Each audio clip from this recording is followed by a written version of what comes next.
Bem, gente, hoje nós estamos conversando sobre assédio moral e chegou mais um participante aqui hoje para a nossa mesa, vereador Anderson Juliano. Boa tarde, Anderson. Boa tarde, Rose, a você e a todos que compõem aqui a mesa e a todos que estão nos assistindo. O Anderson daqui a pouco vai participar com a gente mais efetivamente, falando sobre a audiência pública de ontem e sobre a questão da CPI da educação também, né, que está parada. Doutor Jorge, o senhor estava falando da questão da gente tentar se agrupar, né, para conseguir barrar o assédio a nível coletivo. Mas e quando as pessoas são assediadas no local de trabalho, como é que elas podem estar se assegurando de conseguir provas disso? Bom, em primeiro lugar, é importante a prova testemunhal, né? Apesar que, se tratando de assédio moral, em que o assediador, em regra, é superior e hierárquico, é muito difícil que se consiga essa prova testemunhal. As pessoas ficam com medo, né? Ficam com medo, né? E muitas das vezes existe o assédio moral que nós entendemos. Acho que está desligado, doutor Jorge. Aí. Bom, vou repetir então. Isso. A Rose me perguntou aqui em relação a como obter meios de prova para comprovar o assédio moral. São testemunhas, colegas de trabalho, prova documental, exigências do trabalho, por exemplo, caracterizações retiradas da vítima do local, de um local de trabalho, por exemplo, a pessoa desenvolve uma atividade intelectual, é isolada de forma unilateral e sem nenhuma motivação a ficar sentada, isolada das pessoas, a dificuldade em exercer a sua atividade laboral, todas essas situações caracterizam assédio moral, deboche. Até não ter material também, né? Sim, não ter condições de trabalho, não dar condições de trabalho. Né? Por exemplo, o servidor público ele trabalha muito com a questão de produção intelectual. Então, por exemplo, ele necessita executar uma tarefa, muitas das vezes intelectual, muitas das vezes braçal.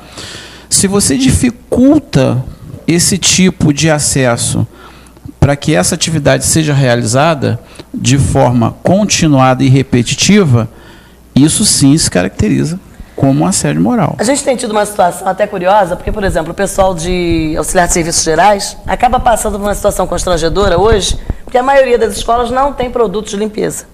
Não tem pano de chão, não tem produto, só tem o básico, vassoura e água. E algumas pessoas querem que esses servidores façam milagre, né? Isso também acaba constituindo um assédio, né? Sim, de forma continuada, sim. Uma situação é esporadicamente acontecer uma falta de um produto, isso é perfeitamente normal. Agora, situação continuada é a característica de assédio moral. Por quê? Porque o trabalhador ele não vai conseguir realizar a meta de trabalho dele. Então, por exemplo, você chega numa escola, a escola está toda suja, né? A pessoa responsável por esse tipo de trabalho, ele pode ser punido por um chefe que, por exemplo, por uma situação intencional, esteja criando aquela situação. Outra coisa é a omissão do poder público em fornecer, por falta de interesse, por omissão mesmo, fornecer esse tipo de material, né? Então, essas situações levam... Você imagina o trabalhador que precisa ser avaliado, por exemplo, né? E não consegue desenvolver as suas atividades por essas razões, né? Então, ele pode ser punido, né? Ainda que injustamente, né? E aí ele provavelmente tenha que reverter um procedimento administrativo esse tipo de punição. E aí ele vai ter todo aquele descarte psicológico, né, emocional, para provar que as coisas não aconteceram daquele jeito. Nós temos orientado as pessoas também, doutor Jorge, a sempre procurarem fazer registro, ata, né, de qualquer tipo de reunião que haja na escola, na creche, né? Sim. Se foi chamado, então, é uma reunião, 2, 3 pessoas, então solicitar que seja feito um registro daquela reunião, né? Sim. Se a pessoa não quiser fazer o registro, gravar a situação, é uma coisa que a gente tem colocado sim, porque, inclusive, pode colocar lá o aparelho na mesa e avisar ao seu chefe que você vai gravar a conversa. Isso não é problema nenhum. se a conversa não é assédio, ninguém vai se importar, né?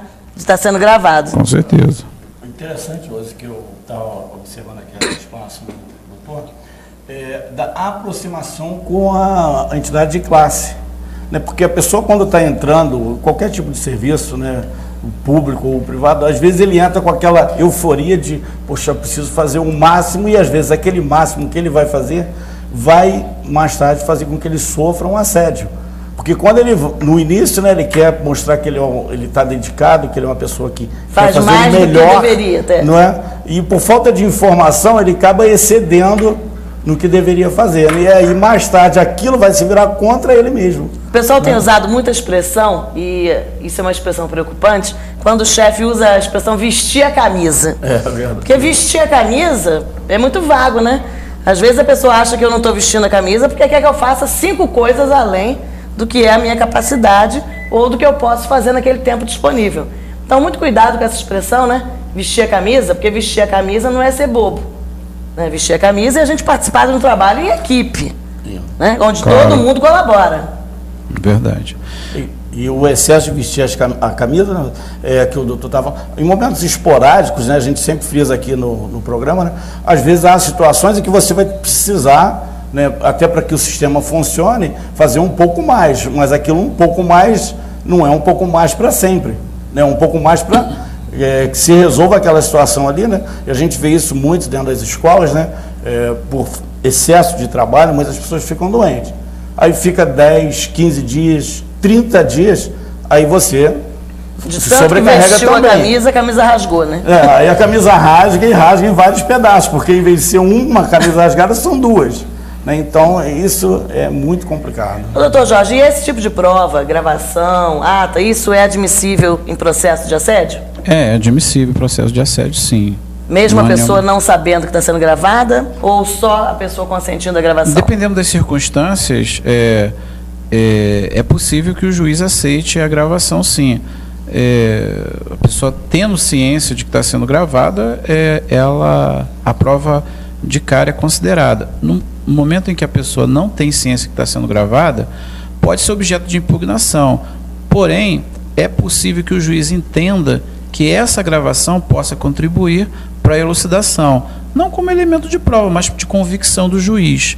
E uma gravação bem feita e condizente com a situação fática posta em juízo, com certeza ela é capaz de formar uma convicção em juízo, ainda que essa prova tenha sido impugnada pela parte ré.